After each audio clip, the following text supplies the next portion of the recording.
ಈಗೊಂದು ಹೊಸ ರೆನೈಸಾನ್ಸ್ ಅಂತ ಏನು ನಾವು ಹಿಂದೆ ಕಂಡ್ವಿ, ಆ ತರದ ರೆನೈಸಾನ್ಸ್ ನ ಒಂದು ಪ್ರಾರಂಭನೂ ಹೌದು, ಒಂದು ದೊಡ್ಡ ಭಾಗನೂ ಹೌದು. ಇದರಿಂದ ಬಹುಶಃ ಇದು ಮುಂದುವರಿಯುತ್ತೆ ಅಂತ ಅನ್ಕೊಳ್ತೇನೆ.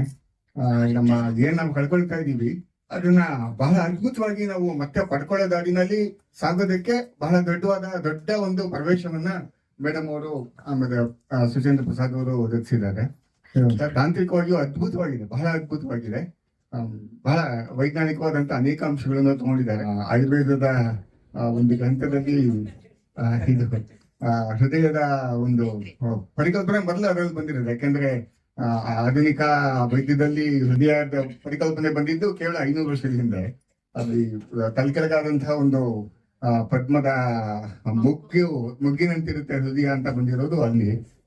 ಸೊ ಹಾಗಾಗಿ ಒಂದು ಅದ್ಭುತವಾದಂತಹ ಒಂದು ಹೊಸದಕ್ಕೆ ಹೊಸ ಪ್ರವೇಶ ನಡೀತಾ ಇದೆ ಅಂತ ನಾನು ಅನ್ಕೊಳ್ತೇನೆ.